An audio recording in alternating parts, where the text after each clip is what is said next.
आज हम आए हैं राजा दिनकर केलकर संग्रहालय, जिसे मस्तानी महल के नाम से भी जाना जाता है। यहाँ हमने अपने साथ साथ मोबाइल का भी टिकट लिया।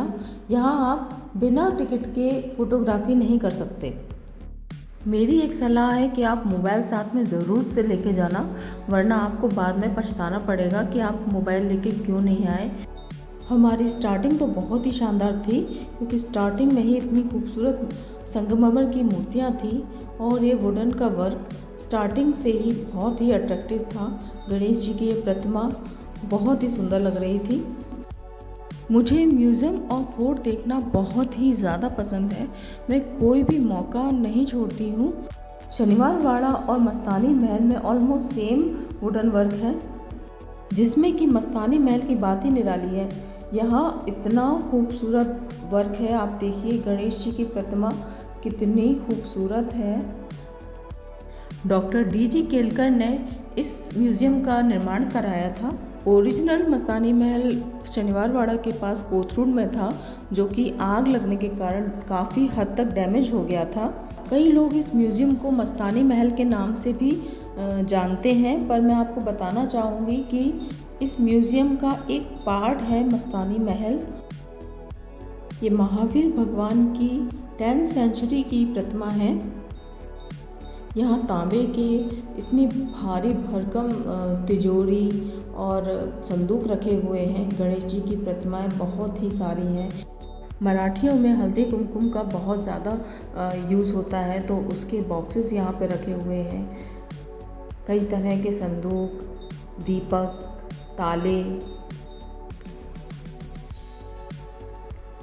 ये देखिए कितनी खूबसूरत विष्णु जी की प्रतिमा है। इसकी नक्काशी आप देखते ही रह जाएंगे। बहुत ही खूबसूरत है। ये हनुमान जी की मूर्ति है, ये मीनाक्षी की मूर्ति है, ये चक्र है। ये हेयर पिन्स तो मुझे समझ ही नहीं आ रही थी कि ये बालों में लगाने के लिए हैं या दुश्मनों पे हमला करने के लिए हैं। ये देखिए हाथी दांत से बने हुए कॉम्ब्स हैं और ये वुडन के कॉम्ब हैं। पता नहीं रानी इनसे कैसे बाल संवारती होगी। अब हम थोड़ा और ऊपर नेक्स्ट सेक्शन की तरफ चलेंगे।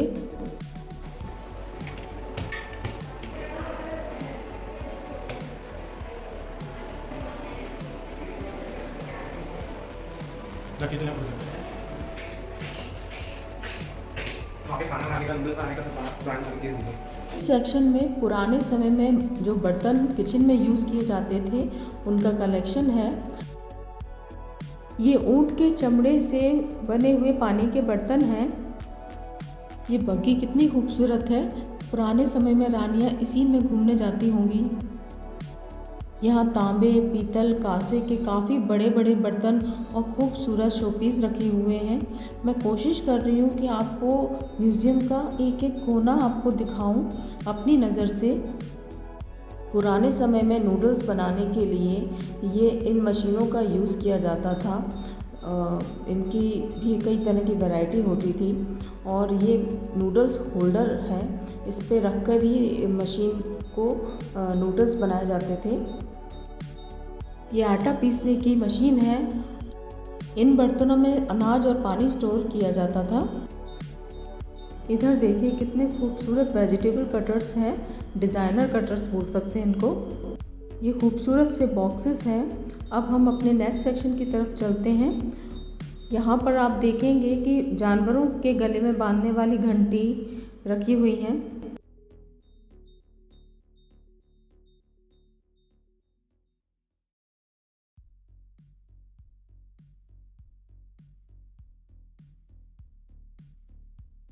इस फ्लोर पर पपेट हैं, काफ़ी खूबसूरत पपेट हैं जो कि लेदर के होते हैं। ये ड्रेसेस हैं काफ़ी खूबसूरत। पुराने समय में राजा महाराजा कठपुतलियों का खेल देख देख के अपना मनोरंजन करते थे और उनकी कठपुतलियाँ भी बहुत भव्य होती थी। इतनी खूबसूरत कठपुतलियाँ हैं। ये देखिए पुराने समय में जो रानियाँ कपड़े पहनती थी वो हैंडमेड होते थे और इनकी वीविंग बहुत ही प्यारी है। इनका देख के ही आपको समझ आएगा कितनी खूबसूरत साड़ियाँ हैं।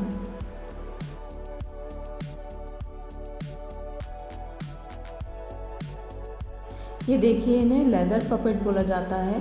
ये जानवरों की स्किन से उन पर कलर करके ही बनाया जाता है, कटिंग करके, और पीछे से लाइट दिखाकर ही इसका खेल दिखाया जाता था।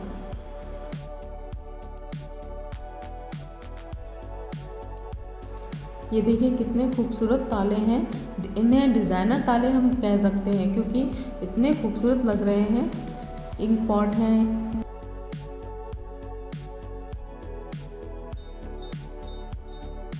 यहाँ पे हुक्के रखे हुए हैं और कई तरह के दीपक स्टैंड हैं, हैंगिंग दीपक हैं।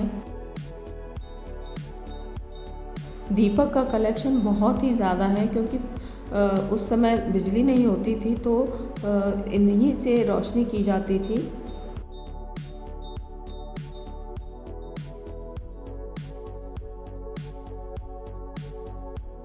तरह तरह की सीजर्स रखी हुई है यहाँ पर, और ये लैम्प लाइन से लगे हुए हैं। बहुत ही ज़्यादा कलेक्शन है लैम्प का। ये घोड़े और हाथी को गले में पहनाया जाता था, वो ज्वेलरी है। पानदान रखे हुए हैं, इसमें पान रख के खाते थे। ये इससे सुपारी काटी जाती थी। इतने डिज़ाइनर है।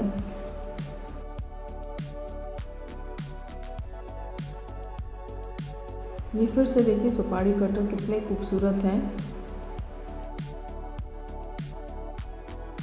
अब हम फिर से एक नए सेक्शन की तरफ आ चुके हैं। यहाँ पे बहुत ही खूबसूरत फर्नीचर रखा हुआ है, तलवारें हैं, और यहाँ एंट्रेंस से आपको मुंह से सिर्फ वाव निकलने वाला है क्योंकि इतना खूबसूरत व्यू है। सेंटर में एलिफेंट रखा हुआ है, साइड में पालकी है, नगाड़े हैं। बहुत ही खूबसूरत व्यू है। चारों ओर बहुत सुंदर कलाकृतियाँ लगी हुई हैं। सेंटर का तो लुक बहुत ही खूबसूरत। आपका इतना मन करेगा कि आप पिक्चर्स क्लिक करें, मन नहीं भरेगा आपका। यहाँ युद्ध में पहनने वाली ड्रेसेस रखी हुई हैं। ये लोहे की जंजीरों से बनी हुई हैं। ढाल रखी हुई हैं, तलवारें हैं। ये छोटा सा मंदिर, गन, डिफरेंट तरह की गन्स हैं।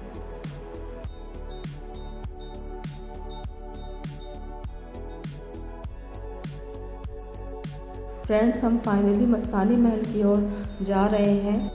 Doctor D.G. केलकर ने मस्तानी महल के अवशेषों को यहाँ पर संरक्षित किया हुआ है।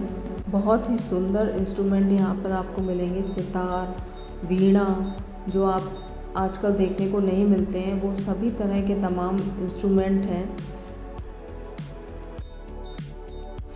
इतने सारे इंस्ट्रूमेंट देखकर मुझे तो एक पल के लिए ये लगा कि शायद मस्तानी को म्यूज़िक का बहुत ज़्यादा शौक़ था, इस वजह से इतने सारे इंस्ट्रूमेंट यहाँ पर रखे हुए हैं।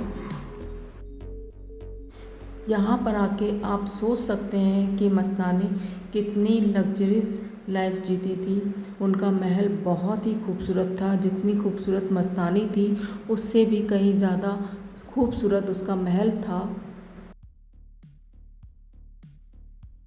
ये म्यूज़ियम कुछ इस तरह से डिज़ाइन किया गया है कि 3 मंजिल आप चढ़ेंगे तो आपको डिफरेंट जगह मिलेगी, और जब आप 3 मंजिल उतरोगे तब आपको डिफरेंट जगह मिलेगी। कुल मिला के मैं तो इतना ही कहूँगी कि ये फुल पैसा वसूल ट्रिप है। लेकिन आप जब भी आएँ तो मोबाइल का टिकट ज़रूर से लें, क्योंकि बाद में आपको रिग्रेट होगा कि आपने टिकट क्यों नहीं लिया, और आपने बिना परमिशन के यदि फ़ोटो क्लिक किया तो आप पर अच्छा खासा फ़ाइन लगेगा।